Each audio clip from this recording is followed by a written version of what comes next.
بدن اٹھتا نہیں ہے، 8 الارم لگائیں، 10 الارم لگائیں، اٹھا نہیں جاتا صبح۔ کیوں نہیں اٹھا جاتا؟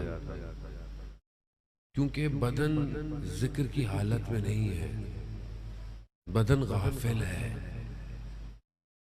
آیت اللہ شمس الدین ایک عالم دین کا بیان کرتے ہیں کہ ان سے سوال ہوا کہ آپ کیسے سحر کے ٹائم پر، فجر سے پہلے جو سحر کا ٹائم ہوتا ہے، ہمارے ہاں تو سحر کا ٹائم صرف رمضان میں ہوتا ہے کیونکہ سحری کھانی ہوتی ہے، ویسے ہمیں پتہ ہی نہیں سحر بھی ہوتی ہے۔ سحر کا ٹائم فجر سے پہلے کا ٹائم سحر کا ٹائم ہے، اور وہ وقت ایسا ہے کہ عرفاء کہتے ہیں کہ سب کچھ اسی وقت میں حاصل ہوتا ہے، کیونکہ ہمیں ظاہر علم نہیں ہے، ہم ایک تو دیکھ نہیں سکتے اس طرح چیزوں کو، ورنہ کوئی بھی عارف، کوئی بھی ولی سحر کے ٹائم پر سوتا نہیں ہے۔ اور سردیوں میں جہاں لمبی لمبی راتیں ہوں تو سردیوں کی راتیں تو عرفاء کے لیے بہار کی راتیں ہیں، کیونکہ ان کو بہت زیادہ وقت ملتا ہے۔ وہ بھی سحر کے وقت میں خاص لذت ہے۔ وہ کہتے تھے، وہ عارف سے پوچھا کہ آپ کیسے اتنا دقیق ایک فکس آپ اٹھ جاتے ہیں سحر کے وقت، کیسے اٹھ جاتے ہیں تہجد کے لیے؟ تو وہ کہتے ہیں کہ جو 2 موکل ہیں، 2 ملائکہ موکل ہیں انسان کے ساتھ ہوتے ہیں، کہا میں ان ملائکہ کو کہتا ہوں وہ مجھے سحر کے وقت اٹھاتے ہیں۔ اور جانے مطلب اگر انسان کو پتا ہو کہ اس وقت کی اہمیت کتنی ہے تو انسان اس وقت کا انتظار کرتا ہے، مس نہیں ہونے دیتا اس وقت کو۔ اب ہم کیسے اٹھیں مولانا صاحب؟ ابھی یہ تو آپ کی باتیں ہیں، آپ کی تو عمر بھی لگ رہی ہے، بوڑھے ہو گئے ہیں آپ تو، آپ شاید کوشش بھی کر لیں تو پتہ نہیں اٹھ جاتے ہوں گے۔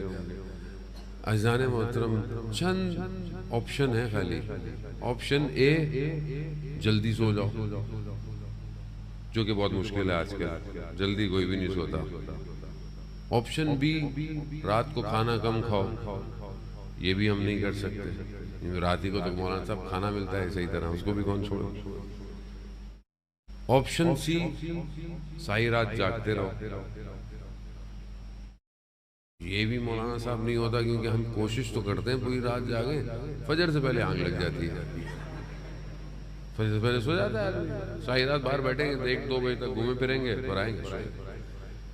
کیا کریں؟ کیسے اس وقت کو حاصل کریں؟ یہ سرمایہ ہے، یہ حسرت کھائے گا انسان جب قیامت والے دن کھڑا ہوگا کہ میں اپنی زندگی کے کیسے وقتوں میں سوتا رہا جب بٹ رہا تھا۔ جانے آیت اللہ کشمیری سے پوچھا آپ کہ کیا کیا جائے دین و دنیا اور آخرت کے لیے؟ انہوں نے کہا تمہیں اگر دنیا چاہیے تو بھی تہجد پڑھا کرو، اور اگر دین چاہیے تو بھی تہجد، اور اگر آخرت چاہیے تو بھی تہجد پڑھو۔ یعنی سحر میں اصل مسئلہ سحر میں بیداری کا ہے۔ خدا کو ہم کتنی نوافل پڑھ کے ہم خدا کو کیا دیں گے؟ خدا نے مخصوص اوقات رکھے ہوئے، اصل میں وہ وقت فرشتوں کی آمد و رفت کا وقت ہے، فرشتوں کی ڈیوٹیاں چینج ہو رہی ہوتی ہیں۔ جو ایک ڈیوٹی سے جا رہا ہوتا ہے وہ دفتر میں لکھتا ہے کہ یہ جوان پروردگار تیری عبادت میں کھڑا ہوا تھا، دوسرا جب آ رہا ہوتا ہے وہ بھی فوراً ڈیوٹی پہ لکھ دیتا ہے کہ پروردگار جب میں ڈیوٹی پہ آیا یہ جوان عبادت میں کھڑا ہوا تھا۔ جب تک یہ دنیا کٹے گی نہیں یہ معاملہ جڑے گا نہیں۔ اب ہم تو یہاں رات کو جانے محترم اسی لیے کہتے ہیں کہ رات کو کھانا کم کھائیں۔ کیوں کھائیں؟ تاکہ بدن آسانی سے اٹھ سکے۔ ویسے جو ڈاکٹر کہتے ہیں، جو کہ بہرحال ہم بھی کوشش کرتے ہیں لیکن زندگی میں بہت کم ہی ہوا کہ ہم نے بھی ڈاکٹر کی سنی ہو، ڈاکٹر کہتے صحیح ہیں، طباء کیا کہتے ہیں کہ 10 بجے سے لے کر رات 2 بجے کا ٹائم ہے صحیح سونے کا، کیونکہ جو آپ کھاتے ہیں یہ ٹائم ہوتا ہے جو باڈی انزائم پروڈیوس کرتی ہے اور آپ فریش ہو سکتے ہیں، بیماریاں دور ہو سکتی ہیں۔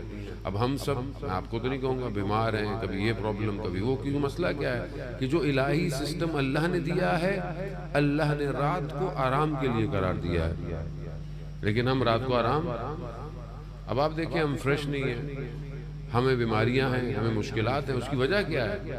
اس کی وجہ یہی ہے کہ ہم اس نظام کو اس طرح اپلائی نہیں کرتے۔ اگر انسان صحیح سوئے تو آپ دیکھیں خود فجر میں اٹھتا ہے۔ کم سونا، کم کھانا، کم بولنا، یہ 3 راز ہیں۔